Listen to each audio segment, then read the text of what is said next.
単管パイプに印をつけるときなんですが、一工夫したいと思います。ドリル折れた。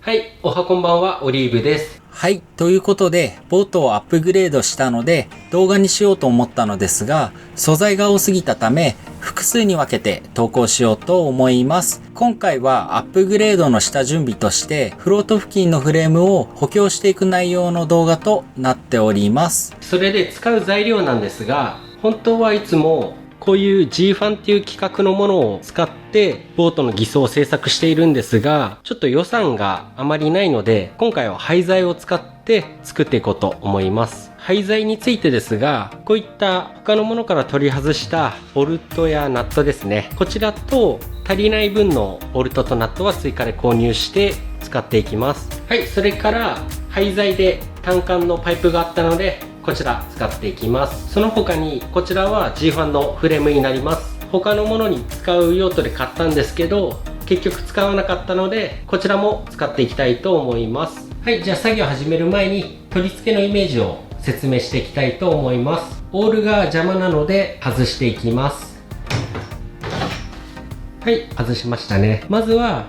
こっちとこっちにですね、斜めにフレームを入れて補強したいと考えています。見やすいようにボートを横にしてみます。はい、今ボートを横にしたところなんですが、こちらにフロートを固定するためのフレームがついています。上の方には船外機とタイヤを固定するためのフレームがついています。この上のフレームと下のフレームに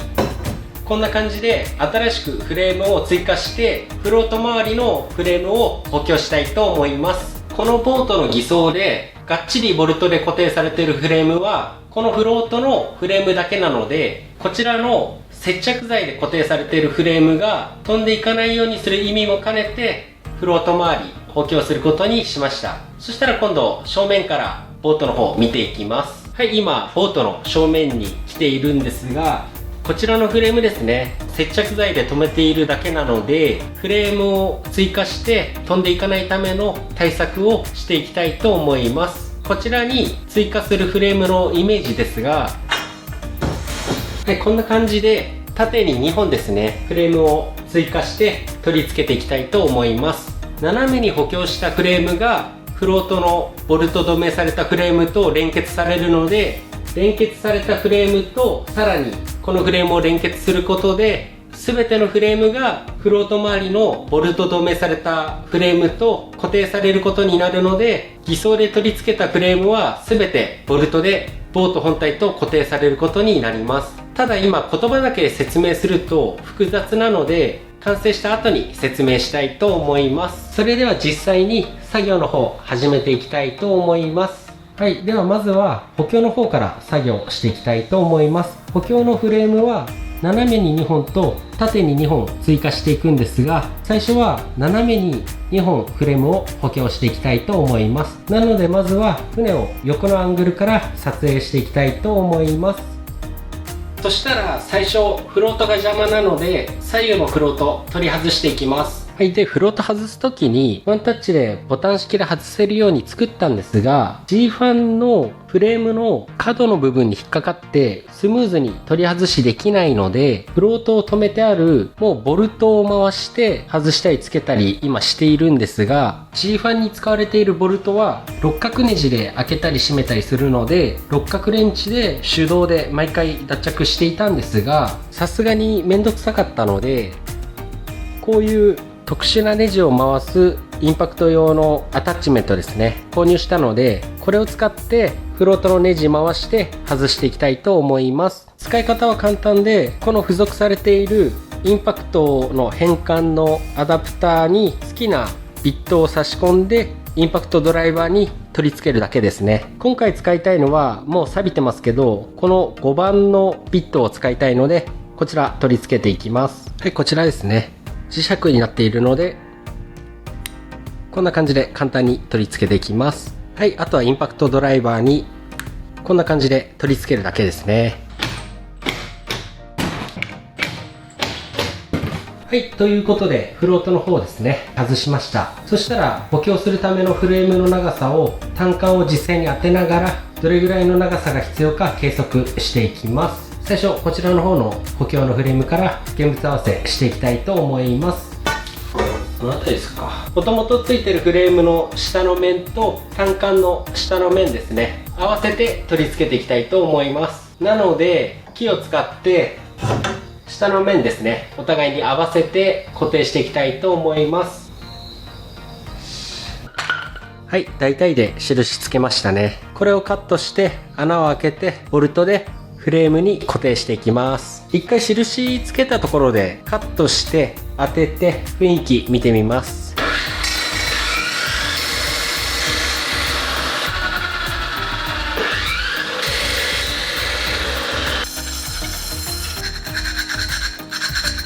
はい、こんな感じで切れましたね。これ実際にボートに合わせてみたいと思います。だいたいいいかな。 OK だな。はい、そしたら反対側も同じように単管パイプ切っていきたいと思います。切り口なんですが、何もしないと錆びてしまうので、気になる方は塗装したりとか油を塗った方がいいと思います。そしたらこの上と下のフレームにこの単管パイプを取り付けていきます。取り付けのイメージはこんな感じなので、上と下の方に単管パイプもアルミフレームも穴を開けていくんですが、その前に穴を開ける場所に印をつけていきたいと思います。このフレームは 28mm のフレームを使っています。上と下どっちも 28mm ですね。なので 28mm の半分の 14mm の位置に印をつけて穴を開けていきたいと思います。そしたらこの単管パイプに印をつける時なんですが、単管パイプは円形なのでそのまま印をつけようとするとすごくつけづらいと思います。それと正確になるべく印をつけたいんですが、このままだと難しいと思うので一工夫したいと思います。はい、用意するのが木の棒2本とクランプですね。木の棒を2本置いたら真ん中に単管パイプを置いて、この木の棒で挟みます。はい、こんな感じで挟んだら両側からクランプで留めていきます。この時単管パイプと木の高さが同じだったら何もしなくていいんですが、単管パイプの方が木よりも低い位置にある場合はこの状態で裏返します。はい、こんな感じですね。この状態でまず単管パイプの中心ですが、木の内側の溝にメジャーの先端ですねを当てて、このように木と木の間の間隔を何ミリか測ります。今ここが 25mm なので、25mm の半分は 12.5mm なので、だいたい 12mm の位置に印をつけます。こんな感じで印をつけると単管パイプが転がることもないですし、木と木で挟んでいるので木と木の間を何ミリか測れば単管パイプの中心が簡単に分かります。そしたら今度は端から 14mm の位置がアルミフレームの位置なので、このようにして 14mm の位置を測ります。この十字の位置がアルミフレームの中心の位置になりますね。そしたらこの後この単管パイプは穴を開けていくんですが、その前にこのオートポンチという道具を使っていきます。この道具は押し込むことで先端のピンが動いて印をつけることができる道具になっています。実際に使ってみます。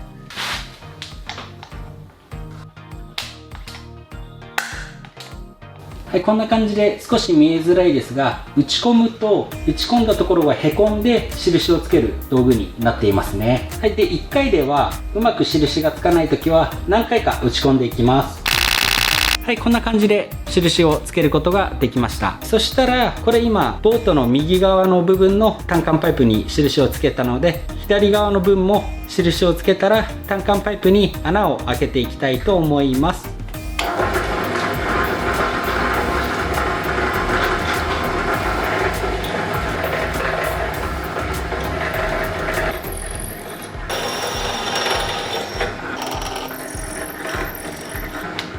ボートの左右の補強用の単管パイプ穴開けが完了しました。はい、次はこの表だけ穴を開けた単管パイプをこんな感じでアルミフレームに当てた状態にします。この状態でドリルをつけたインパクトドライバーで穴をアルミフレームの裏側まで貫通させていきます。こうやって現物合わせでアルミフレームの穴の位置は決めていこうと思います。だいたい17センチ。このパイプの端からこのジョイントのちょうどここの部分ですね、端まで17センチなので、反対側も同じようにここの間隔が17センチになるように穴を開けていきたいと思います。まずはボートの右側から穴を開けていきたいと思います。クランプで固定できるかな。そんなに正確じゃなくてもいいと思いますが、ある程度垂直に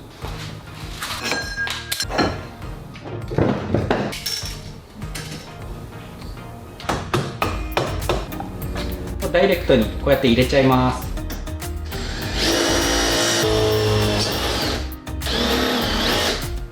こちら表なんですが、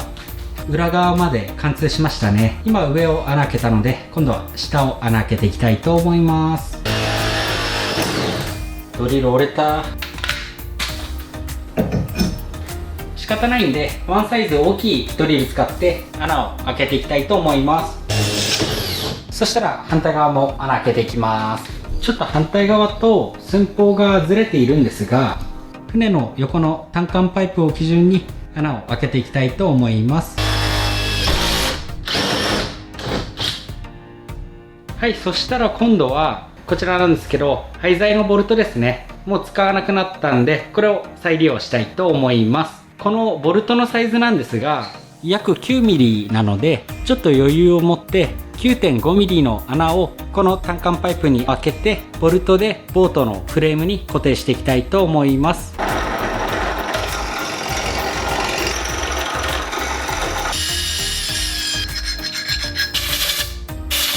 はい、こんな感じで2本とも単管パイプに穴が開きましたね。はい、そしたら小さい穴を開けた時みたいに、このまま単管パイプをアルミフレームに当てながら、インパクトドライバーでアルミフレームの裏の方まで穴を開けたいと思います。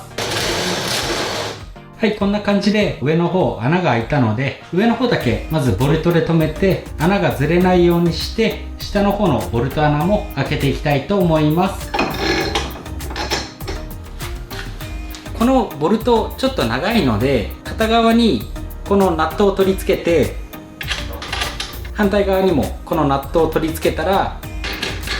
ここのはみ出ている部分が余分なので、後でグラインダーで切りたいと思います。最初はまず上の部分のボルト仮止めが終わったので、今度は下の方ですね、穴を開けてボルトを止めてみたいと思います。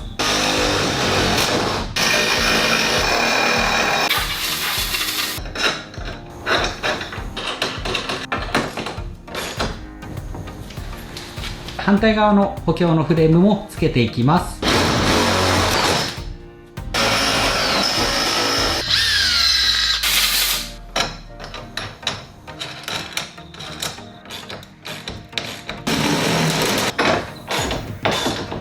よし、固定できたな。合成は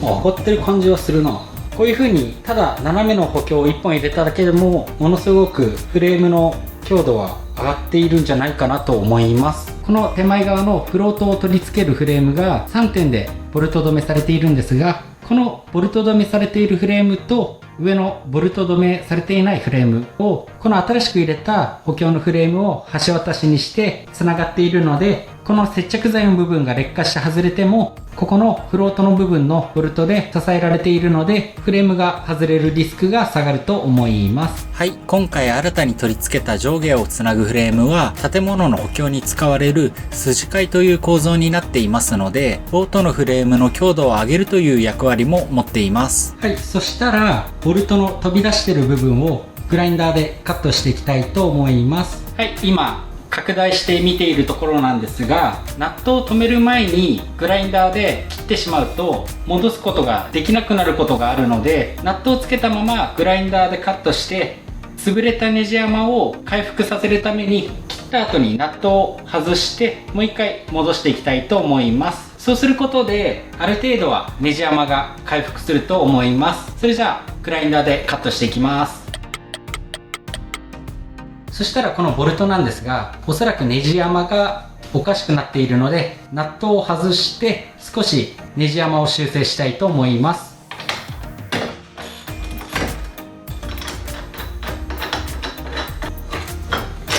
はい、こんな感じで後から外せばネジ山がある程度修正されるので、ボルトを切るときはナットをはめたまま切ってからナットを外してネジ山を少し修正した方が後からナットを戻すときに簡単に戻すことができると思います。今回グラインダーで傷ついた側のナットは船内側にして、綺麗な方のナットを外側に向けて取り付けたいと思います。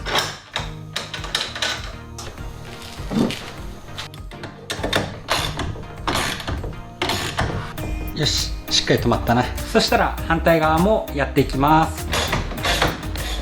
よし。